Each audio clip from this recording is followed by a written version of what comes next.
It could be called in at any time and had to be paid within 24 hours. This is termed a margin call, and the typical result of a margin call is the selling of the stock purchased with the loan. So, a few months before October in 1929, J.D. Rockefeller, Bernard Baruch, and other insiders quietly exited the market. And on October 24, 1929, the New York financiers who furnished the margin loans started calling them in masse. This sparked an instantaneous, massive sell-off in the market, for everyone had to cover the margin loans. It then triggered mass bank runs for the same reason, in turn collapsing over 16,000 banks, enabling the conspiring international bankers to not only buy up rival banks at a discount, but to also buy up whole corporations at pennies on the dollar. It was the greatest robbery in American history. But that didn't stop there. Rather than expanding the money supply in order to recover from this economic collapse, the Fed actually contracted it, fueling one of the largest depressions in history. Once again outraged, Congressman Louis McFadden, a longtime opponent of the banking cartels, began bringing impeachment proceedings against the Federal Reserve Board, saying of the crash and depression, it was a carefully contrived occurrence. International bankers sought to bring about a condition of despair so that they might emerge the rulers of us all. Not surprisingly, and after 2 previous assassination attempts, McFadden was poisoned at a banquet before he could push for the impeachment. Now, having reduced the society to squalor, the Federal Reserve bankers decided that the gold standard should be removed. In order to do this, they needed to acquire the remaining gold in the system. So, under the pretense of helping to end the Depression, came the 1933 gold seizure. Under the threat of imprisonment for 10 years, everyone in America was required to turn in all gold bullion to the Treasury, essentially robbing the public of what little wealth they had left. And at the end of 1933, the gold standard was abolished. If you look at a dollar bill from before 1933, it says it is redeemable in gold. You look at a dollar bill today, it says it is legal tender, which means it is backed by absolutely nothing. It is worthless paper. The only thing that gives our money value is how much of it is in circulation. Therefore, the power to regulate the money supply is also the power to regulate its value, which is also the power to bring entire economies and societies to its knees.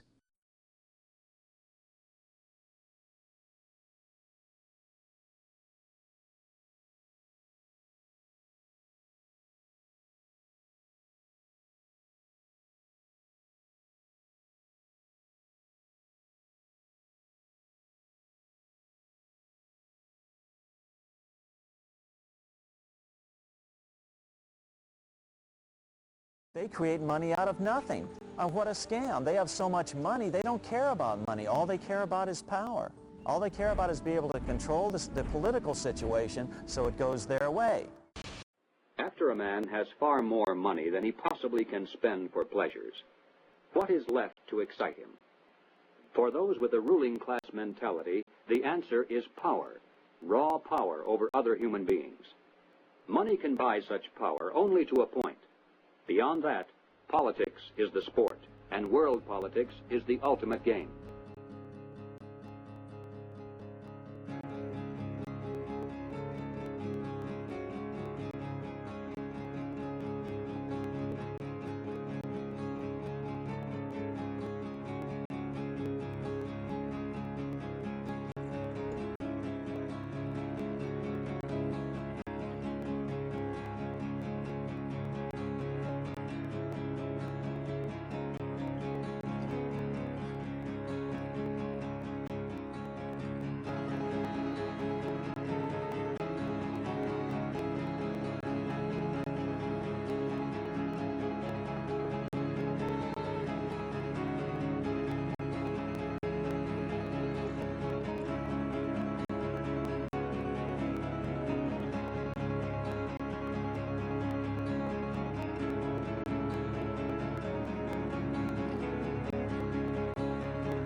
Really quickly, in 1910, Senator Aldrich, on his private train brought a bunch of billionaire bankers, the Morgans, all these different people, Warburgs, down to this place called Jekyll Island off the coast of Georgia, and they figured out a way to create the Federal Reserve, because central banks were looked down upon by the people, and they caused a lot of problems. By creating the Federal Reserve, they convinced the Congress and the people that the Federal Reserve is a government arm. It's not. They borrow money from private banks. We're owned by banks, and you can't alter that. John Kennedy wanted to stop borrowing and wanted to stop using the Federal Reserve, use silver certificates to determine the value of the dollar, and print money through the Treasury. So they exploded his head. The point is... Well, that's quite a connection you made. Yeah. Well, let's forget the Kennedy part. He did want to do that. He did want to buy the Federal... Isn't it the Federal... I've heard a lot of reasons why he got shot. I never heard that. Well, that's the reason. And that's the scam. It's not billions of dollars that banks control. It's trillions. You don't mess with the banks. And Senator Durbin said this place is owned by the banks on this floor of the Senate. You know better than anyone. Now, on June 4th, 1963, President John F. Kennedy signed Executive Order 11110, which authorized the U.S. Treasury to start printing a new form of the silver certificate called the United States Note. John F. Kennedy issued $4 billion worth of this new cash money, free of debt, free of interest, and it was enough money to allow the nation to conduct its business without needing to involve the private Federal Reserve Bank.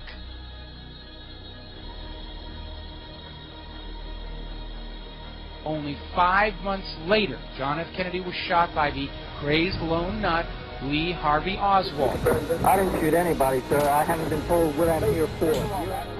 This is the basement floor of the Dallas City Hall, and that's where Oswald has been shot. And as soon as Kennedy was buried, the United States notes were pulled out of circulation and destroyed, except for samples in the hands of collectors.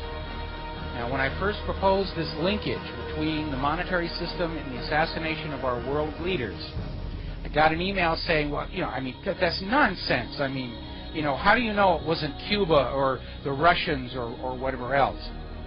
And I'll be the first to admit there were overlapping agendas. There were a lot of people who wanted Kennedy dead for a lot of different reasons, but if there is no link to his U.S. notes, then why was John J. McCloy, former president of the World Bank, former president of the Chase Manhattan Bank, appointed to the Warren Commission?